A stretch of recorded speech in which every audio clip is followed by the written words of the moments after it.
raconte. Christophe Andelatte.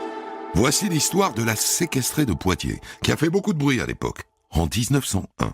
L'histoire de Blanche Monnier, malade mentale, que sa mère a enfermée pendant 25 ans dans sa chambre, volets fermés, nue et vivant sur ses excréments. Toute la ville était au courant, mais personne n'a jamais osé intervenir. La mère a-t-elle enfermé Blanche parce qu'elle était malade mentale, ou est-elle devenue malade mentale parce que sa mère l'a enfermée? J'ai écrit cette histoire en m'appuyant largement sur le livre de Jean-Marie Augustin, L'histoire véridique de la séquestrée de Poitiers, chez Fayard. La réalisation de cette histoire est signée Céline Lebras. Europe 1, Christophe Andelatte.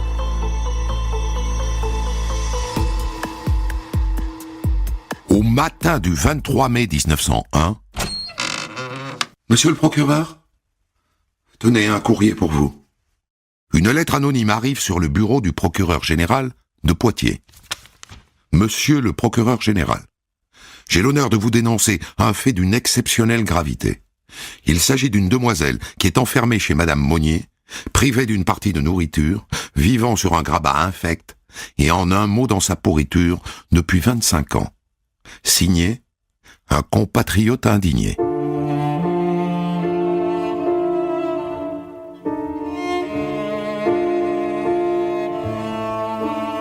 Pour être honnête, ça n'est pas la première fois que le procureur de Poitiers entend parler de ce cas.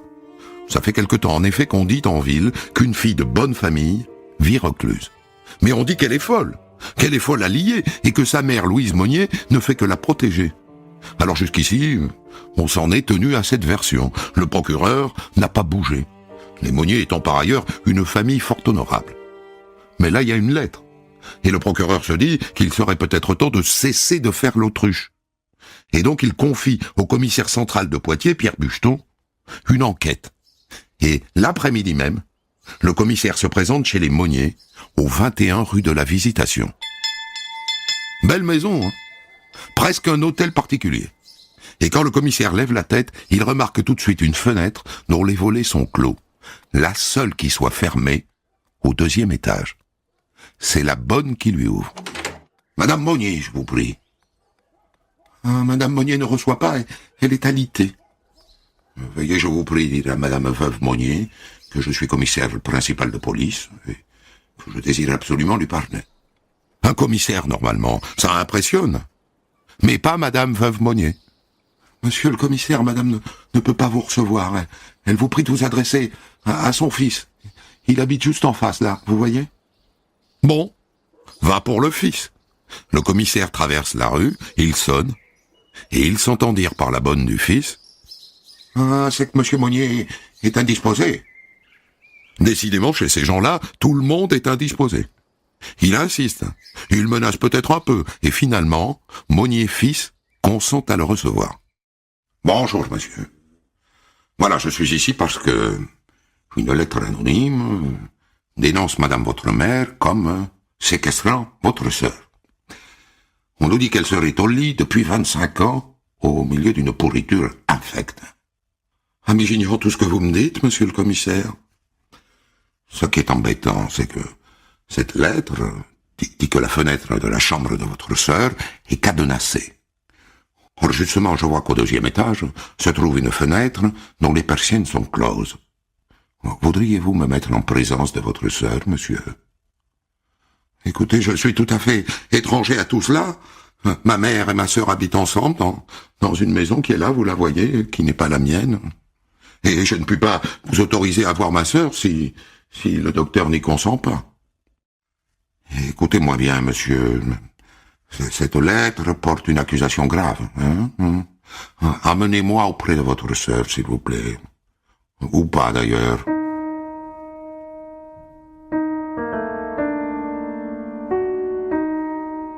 Marcel Monnier accompagne le commissaire chez sa mère, en face, laquelle monte tout de suite sur ses grands chevaux. Mais c'est un commissaire, elle n'a pas le choix.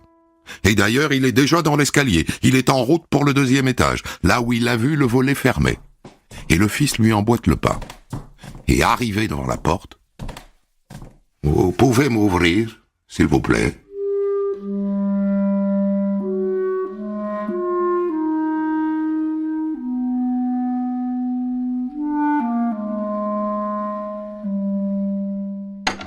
Le fils ouvre, le commissaire fait un pas dans l'obscurité.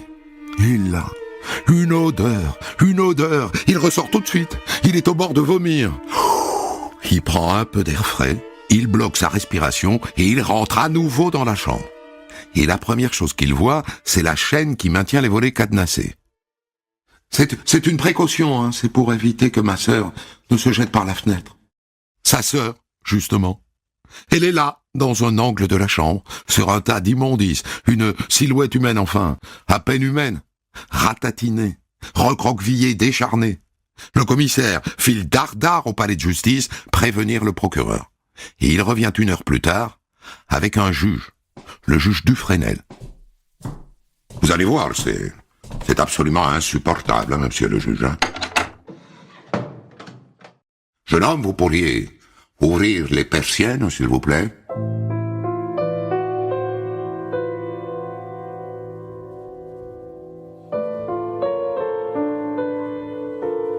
Avec la lumière du jour, la scène est terrifiante. Voilà ce qu'il écrira dans son rapport.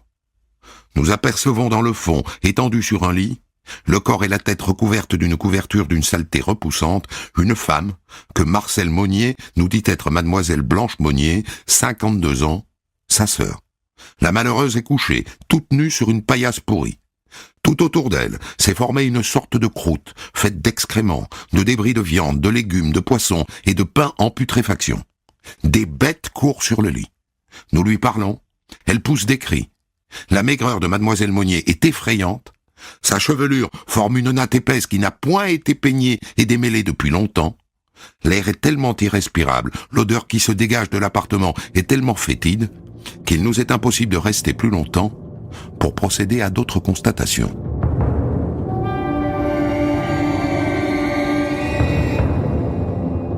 Dans la chambre, le juge prend les choses en main. « Oh mon Dieu, enroulez-la immédiatement dans une couverture, s'il vous plaît, et emmenez-la à l'hôpital de l'Hôtel-Dieu, et vite, hein !» Et c'est au moment où on l'emmène que le juge s'aperçoit qu'elle sait parler. « Oh, faites ce que vous voulez, mais m'enlevez pas ma chère petite grotte !»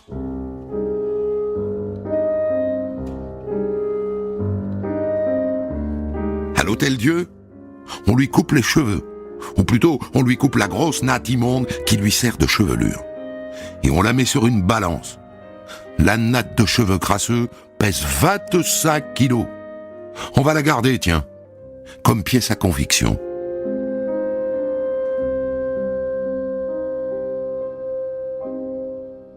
Pendant ce temps-là, le juge est toujours sur place. « Monsieur Monnier, je vous prie, vous pouvez me montrer le reste de la maison ? » La maison est bien tenue. Il y a des lits en veux-tu en voilà, inutilisés. Il y a des draps propres à profusion. Donc si elle est dans cet état, c'est qu'ils l'ont voulu. Bon, il va falloir nettoyer cet endroit, c'est une infection. Mais avant, le juge fait mettre dans des bocaux tous les insectes qui grouillent dans la paillasse. On en remplit un plein bocal. Il note aussi qu'il y a 2 trous au mur qui permettent la circulation des rats. Et il remarque enfin qu'il y a un 2e lit dans la chambre, bien tenu celui-là, avec des draps bien propres. À quoi sert donc ce lit ? C'est pour Eugénie, la domestique. Elle dort là pour veiller sur Blanche toutes les nuits.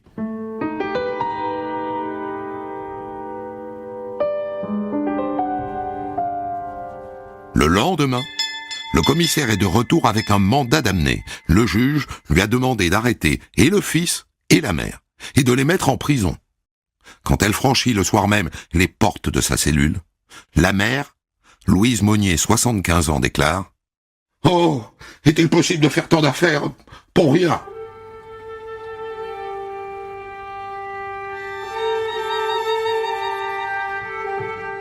Dans les jours qui suivent, le juge fait venir les 2 bonnes des Monnier, Juliette et Eugénie.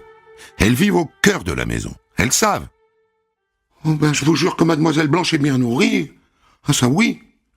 On lui porte de tout. Mais elle mange pas grand-chose. Le soir, elle mange qu'une brioche ou un gâteau. Et le matin, rien qu'une tasse de chocolat. Elle veut jamais de pain. Par contre, le midi, il y a souvent une sole frite ou une côtelette entourée de pommes de terre. Là, elle mange. Mais avec les doigts. Et concernant la propreté, mademoiselle? Oh ça, on n'a jamais été vraiment d'accord, hein. On a souvent demandé à madame Monnier de quoi changer Blanche. Elle a toujours refusé. Alors que ça aurait été facile de lui faire sa toilette, hein. Je vais vous dire, nous-mêmes, on a demandé à madame de placer mademoiselle Blanche dans une maison de santé. On l'a fait plus d'une fois. Elle nous a toujours répondu qu'elle avait fait le vœu de rester avec sa fille jusqu'à la mort.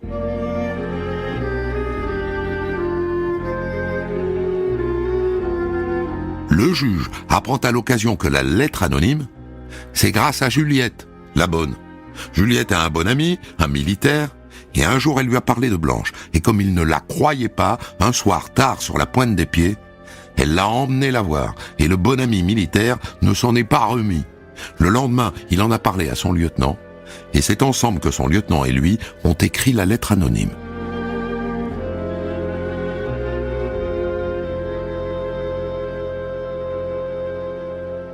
Que fait le juge après avoir entendu les bonnes? Il ordonne qu'on lui amène la mère, Louise Monnier.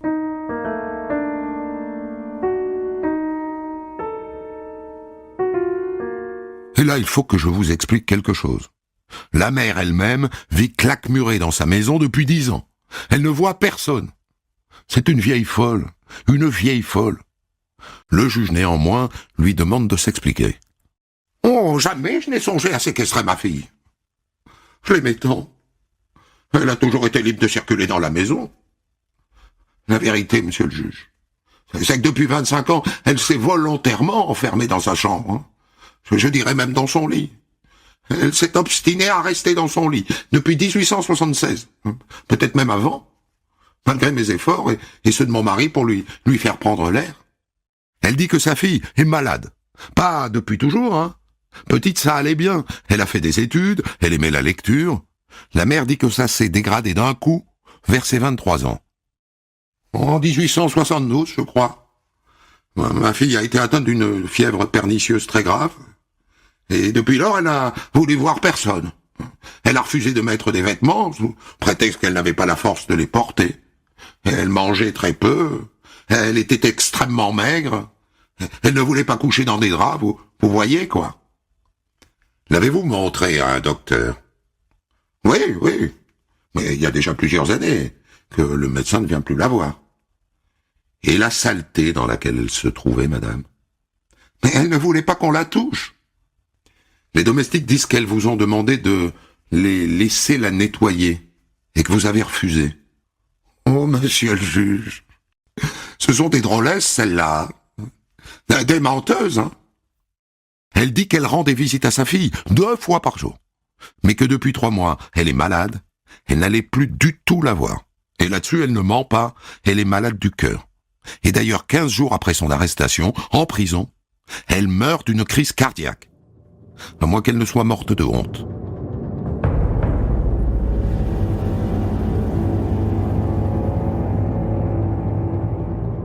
Quand Blanche est arrivée à l'hôpital, on aurait dit une sorcière, avec sa natte, sa crasse, ses ongles gigantesques, une sorcière. Elle pesait 25 kilos à 52 ans pour 1,55 m. C'est pas lourd. Mais depuis 10 jours qu'elle est à l'hôpital, ça va déjà beaucoup mieux. La mère disait qu'elle ne mangeait pas. Elle mange. Elle a pris 10 kilos. La mère disait qu'elle refusait de se laver. Maintenant, elle se lave et elle fait ses besoins dans un seau.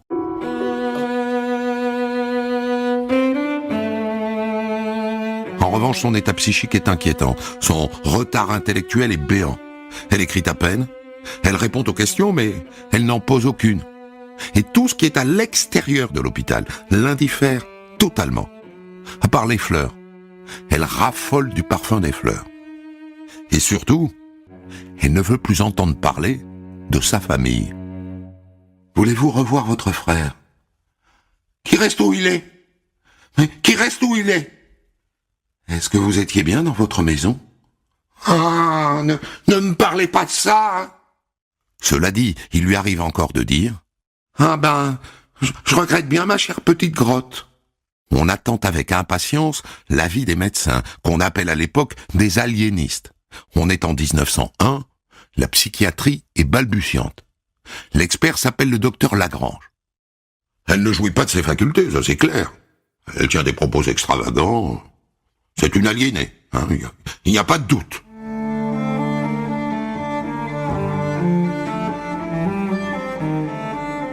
Maintenant que la mère est morte, si on veut faire un procès à quelqu'un, absolument, il ne reste plus que le frère. Il dit qu'il ne savait pas, mais les bonnes ont dit qu'il savait. Pourquoi est-ce qu'il n'a rien fait? Le juge l'interroge, et il confirme en gros ce qu'a dit sa mère avant de mourir. Blanche a périclité à partir de 1872, à la suite, dit-il, d'une fièvre. Elle ne voulait plus sortir de sa chambre, elle voulait rester toute nue. La mère a voulu la garder auprès d'elle. Mais lui, dit-il, aurait voulu la faire interner. Voilà, monsieur le juge. Pensez-vous qu'il va s'en tirer à si bon compte?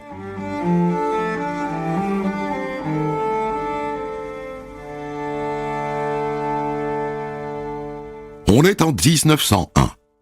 Et à cette époque, la presse adore ce genre d'histoire. Des journaux comme le Petit Journal, l'Illustration ou La Fronde en font leur feuilleton quotidien. Ils l'appellent la séquestrée de Poitiers. Et ils ne se gênent pas pour publier en grand, à la une, sa photo en sorcière, avec sa longue natte crasseuse. Vous la trouverez sur Internet, cette photo. Et dans cette affaire, les journalistes vont avoir un rôle, un sacré rôle. Parce que là, on fait mine de tout découvrir en poussant des cris d'horreur. Mais à Poitiers, ça fait des années que ça jase sur le sujet. Des années qu'il se murmure une histoire qui n'a rien à voir, vous verrez, avec ce que nous ont raconté la maman et le petit frère. Une histoire que le plâtrier Théodore Touchard, par exemple, raconte aux journalistes du journal de la Vienne. Bon ben enfant, mademoiselle Blanche était pétillante, elle était sautillante, ça oui. Et puis à l'âge de 22 ans environ, j'ai remarqué j'ai pas été le seul, hein, qu'elle se rendait souvent dans l'impasse où demeurait monsieur Calmeil. Le fils, c'est un avocat. Et quelque temps après, le bruit a couru que mademoiselle Blanche allait se marier avec ce monsieur Calmeil. Ça m'a étonné. Il était bien plus âgé qu'elle. Il avait 38 ans, et elle 23. Et puis les mois ont passé, et le mariage ne s'est pas conclu. C'est juste après que mademoiselle Blanche n'est plus sortie de chez elle. Jamais. C'est juste après qu'on l'a plus vue, quoi.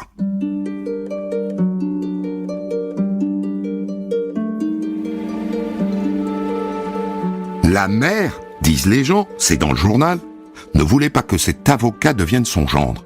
Et de un, parce qu'il était protestant, pas de ça chez nous, et de deux, parce qu'il était le fils d'un républicain. Les Monnier haïssaient les républicains, depuis toujours. Alors les parents ont dit non, et ils l'ont enfermée, et ça l'a rendue folle. Voilà ce que disent les gens. Mais ils ne disent pas que ça. Ils disent aussi que Blanche serait tombée enceinte de l'avocat. Et qu'on n'a jamais vu le bébé, jamais. Est-ce qu'il est mort? Sans doute. Tué? Mort-né? On ne sait pas, on ne saura pas. En tout cas, c'est après cet épisode que Blanche a été séquestrée par sa mère pendant 25 ans. Elle l'a rendue folle. Elle l'a rendue folle.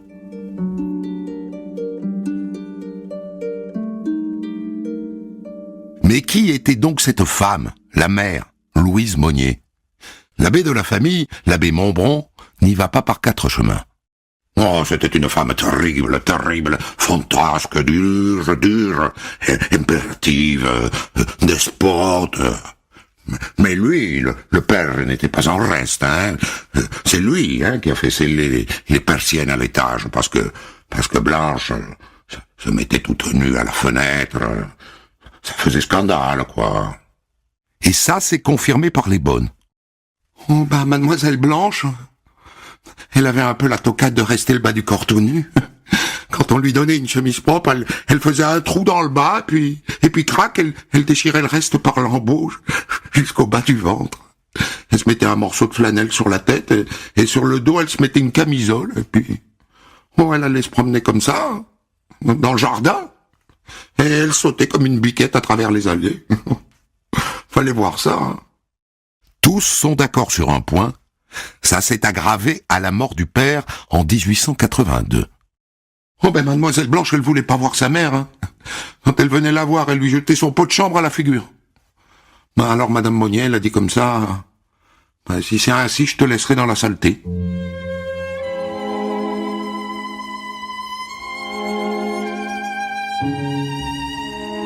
Au début, la vieille bonne Marie, qui travaillait au service de madame depuis 45 ans, a tout fait pour la soigner. Les premières années, elle a nettoyé sa chambre tous les jours.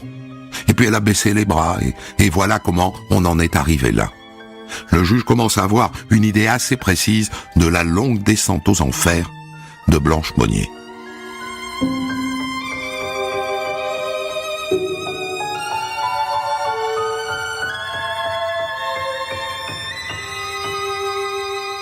C'est à ce moment-là qu'on ouvre le testament de la mère Monnier. Tous les journaux le publient, parce qu'il est absolument incroyable. La mère Monnier lègue la totalité de ses biens à sa fille, Blanche. Tout. Il n'y a rien pour le fils. J'entends que tous les revenus que ma fille recueillera après mon décès soient exclusivement consacrés aux soins qui lui sont nécessaires. Et du coup, la méchante mère Monnier se retrouve moins méchante que prévu. Et du coup, les journalistes retournent leur veste et, faute de pouvoir défendre la mère, ils défendent le fils. Je lis dans Le Matin, par exemple. On ne croit pas que M. Monnier puisse être considéré plus longtemps comme complice d'un crime qui n'existe pas. Le juge, en revanche, a bien l'intention de faire juger le fils Monnier. Il le renvoie devant la chambre d'accusation de Poitiers pour séquestration criminelle avec torture. Il veut la cour d'assises où Marcel Monnier risque la peine capitale. Mais le fils Monnier a les moyens de se payer un bon avocat. Maître Barbier, par exemple, qui rédige un rapport de 96 pages qu'il adresse à la chambre de l'instruction. Il y explique que Blanche était hystérique et anorexique, qu'elle n'était pas séquestrée mais recluse, nuance. Et il joint au dossier une lettre que son frère a écrite à Blanche en août 1882, alors qu'il était en villégiature à Saint-Jean-de-Luz, sur la côte basque. Ma petite Blanche, j'espère que tu n'es pas malade en ce moment. Soigne-toi bien, prends une robe comme tout le monde, et quand je serai de retour à Poitiers, nous irons faire une promenade ensemble. Ça vaudra mieux que de rester enfermé dans ta chambre. Et là, il convainc les magistrats de la chambre de l'instruction. Ça ne sera pas la cour d'assises avec la peine capitale en point de mire. Ce sera le tribunal correctionnel, devant lequel il encourt 5 ans de prison maximum. Ouf!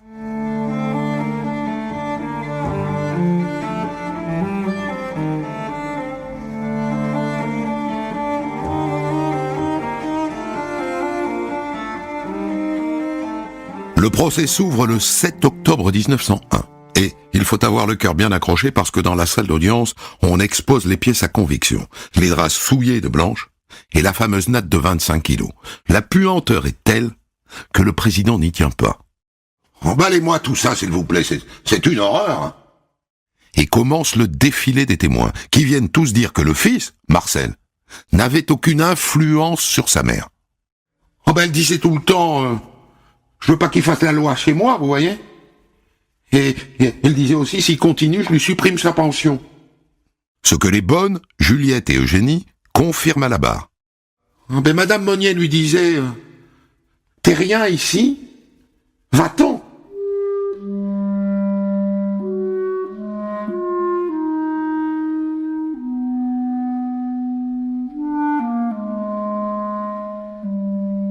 L'avocat de Marcel, maître Barbier, ajoute par ailleurs que son client est extrêmement myope depuis toujours et qu'il n'a aucun odorat.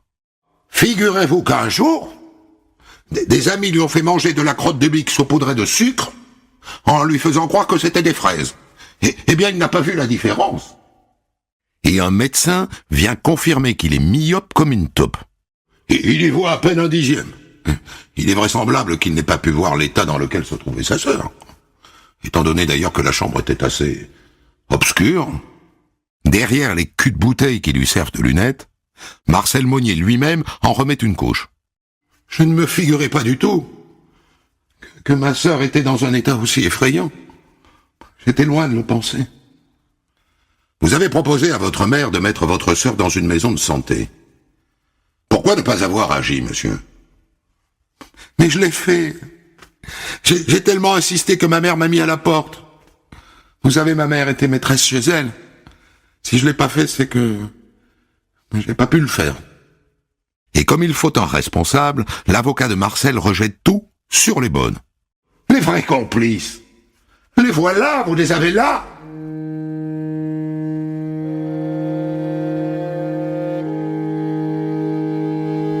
Facile. Sauf que plus de 10 témoins viennent dire que les deux bonnes, Juliette et Eugénie, les ont fait entrer en cachette dans la chambre pour qu'ils se rendent compte. Elles ont fait ce qu'elles ont pu. Elles n'étaient que des bonnes. Le 11 octobre 1901, Marcel Monnier est reconnu coupable et il est condamné à 15 mois de prison. Quand Blanche apprend le jugement, elle éclate de rire. Mais qu'on le laisse où il est, je l'emmerde.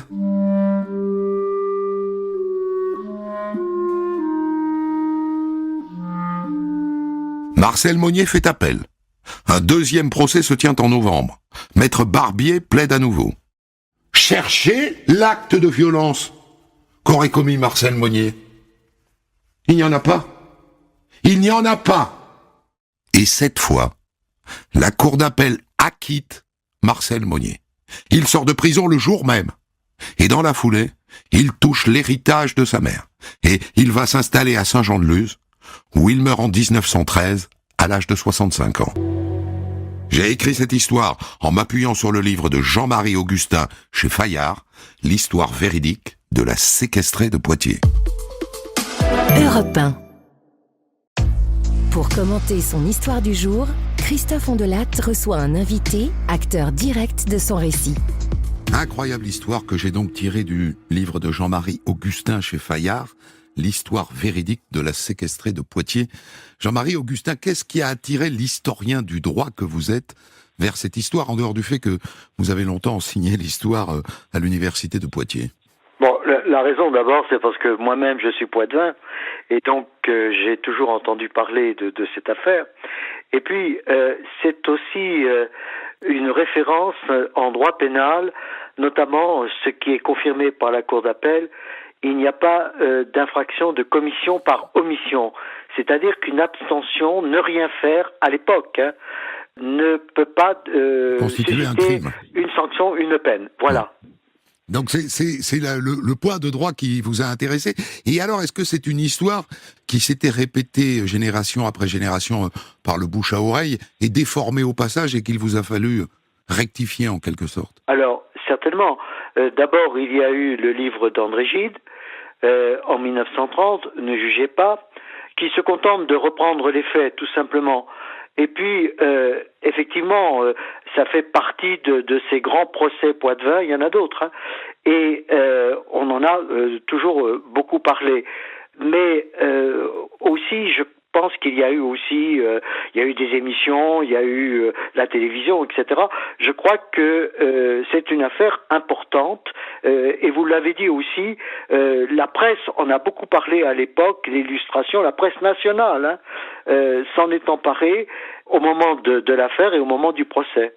Ça colle à l'époque, cette espèce de soulèvement de cœur, en fait, devant la misère de cette femme. On voit une société qui, d'un coup, dit « ça n'est pas possible ». Et voilà. Peut-être que 10 ans avant, elle n'aurait pas dit ça. Et d'ailleurs, elle ne l'a pas dit. Donc ça colle pile à l'époque, à ce début du XXe siècle. Oui, alors on s'apitoie sur la pauvre Blanche, évidemment. Et ensuite, après, on est scandalisé par l'attitude de la mère et du frère.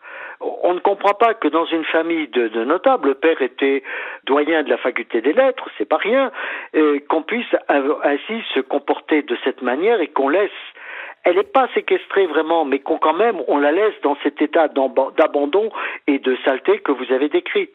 Même si probablement à l'hospice ou à l'époque dans les asiles d'aliénés, on est à peine mieux traité. Simplement, elle était à la Villa Lunier, à Blois. La famille payait, le frère s'en est occupé et elle était dans de meilleures conditions que la plupart des aliénés. Oui. L'aliénation à l'époque a amené dans des lieux absolument sordides. Faut pas, elle n'est pas passée tout d'un. Elle a été bien traitée parce qu'évidemment l'attention a été focalisée sur elle. Mais oui. le sort des aliénés à l'époque n'était sans doute pas très enviable. Hein. Ah, tout à fait. Mais c'était vraiment, malgré tout, un hôpital très en avance. Le docteur d'Outrevent à Blois avait vraiment, c'était un bon psychiatre, et elle était mise dans sans doute un des meilleurs asiles de France à l'époque, avec, je vous dis, quand même, un traitement particulier. Il y a une ambivalence dans cette histoire, parce que on ne peut pas dire que la mère n'aime pas sa fille. Il y a de la générosité dans le fait de dire « je veux rester avec elle jusqu'à ma mort ». Cette fille est fragile, elle la protège. Oui. D'abord parce que dans les familles de l'époque, quand on a un problème de ce genre, on le gère tout seul. On le gère entre soi. Donc, chez les notables, on conserve dans sa famille, chez soi, les difficultés, les gens qui sont fous, qui sont malades, etc. Donc, c'est le cas. Et la mère a une attitude tout à fait ambivalente. Par exemple, elle fait venir des meilleurs restaurants de Poitiers, des plats raffinés qu'elle propose à sa fille, mais la fille ne les mange pas. Parce que il y a les deux, si vous voulez. Elle est en conflit avec sa mère, et en même temps, sa mère est en conflit avec elle, mais elle l'aime aussi. Et vous l'avez dit, le testament prouve qu'elle veut s'en occuper après sa mort. Donc il y a un sentiment tout à fait ambivalent du côté de la mère Monnier. C'est vrai, oui, tout à fait ambivalent. D'autant plus ambivalent qu'en revanche, elle semble détester son fils. Oui. C'est d'ailleurs ce qu'on va découvrir petit à petit, parce que au départ, on pense que elle s'intéresse uniquement à son fils qui avait été sous-préfet, etc., et qu'elle ne s'occupait pas de la fille, alors que, comme vous l'avez dit, au moment où on découvre le testament, c'est tout à fait le contraire. Le fils n'a quasiment pas le droit de traverser la rue. Voilà, il y a une opposition flagrante. Il y a une histoire d'argent aussi, parce que d'après le testament du père, cette fois, la mère devait verser une pension à son fils, et elle ne le fait pas, ou le fait avec beaucoup de retard. Donc il y a un conflit à la fois mère-fille, mère-fils. Et il y a malgré tout, du côté de la fille, je crois un sentiment de devoir aussi d'une mère à l'égard d'une fille qui se trouve dans un état de dénuement le plus complet. Mais elle ne peut rien faire. Elle n'a pas les moyens de le faire, parce que c'est aussi, Blanche, c'est un fort caractère aussi. C'est quelqu'un qui n'est pas facile, qui arrive parfois à hurler, qui se défend, qui est ordurière, qui est nymphomane, etc. C'est un gros problème pour cette mère de s'occuper de sa fille. C'est vrai aussi, ça il faut quand même le remarquer. La mère n'est-elle pas folle elle-même ? Elle est enfermée depuis 10 ans. Elle est enfermée depuis 10 ans dans cette maison au moment où l'enquête commence. C'est des gens, ils ne sortent pas. Ils sont toujours entre eux. Et ils aiment presque tous la saleté. Le frère, la mère, le grand-père aussi, qui est mort depuis longtemps. Il y a un tas de témoignages où ils se complaisent véritablement dans la saleté, avec le fils même des tendances coprophile. Vous voyez que ce n'est pas une famille exemplaire de la bourgeoisie. Coprophile, au témoin d'un doute, ça veut dire qu'il mange quoi ? Qu'il aime les excréments, il y a un attrait pour les excréments. Non, il ne les mange pas, mais il y a l'histoire des crottes de bique que vous avez racontées. Oui.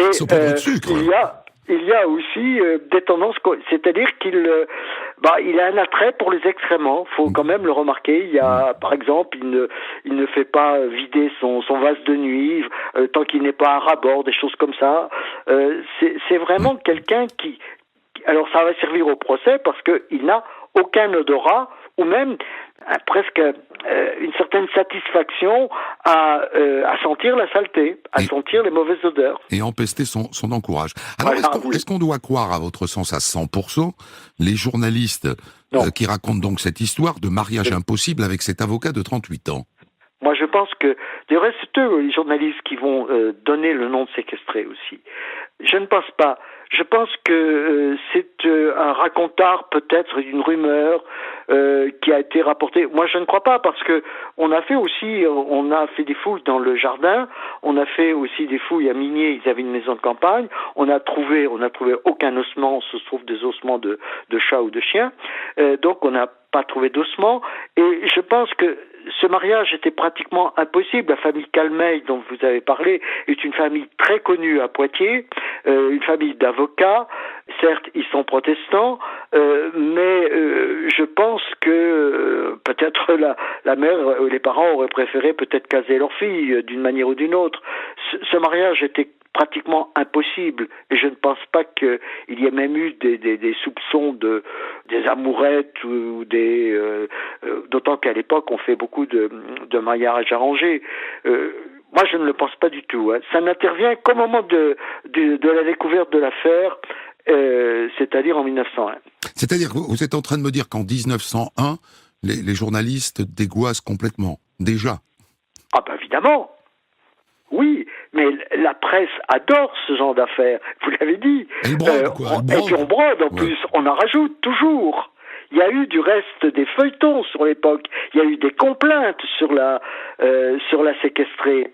On va toujours un petit peu en rajouter, ce qui est tout à fait normal. La presse fait souvent ça. Elle a besoin du sensationnel. Et c'est une affaire sensationnelle. Alors, votre hypothèse, si j'ai bien compris, est donc que Blanche est malade mentale, en vérité, que probablement...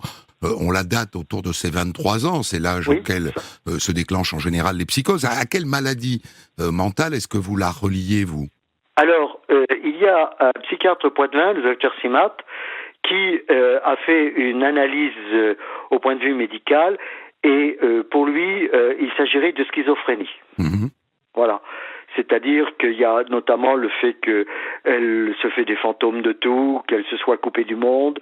Tout cela serait des symptômes de la schizophrénie. Mais comme vous l'avez dit, la psychiatrie à l'époque, elle balbutie. Je me demande même si le terme existe à l'époque. On parle de débilité, de démence précoce, mais le terme n'est jamais employé. Oui, elle n'a pas formulé le nom de cette maladie qu'elle n'a pas identifiée. Vous avez raison. La maison...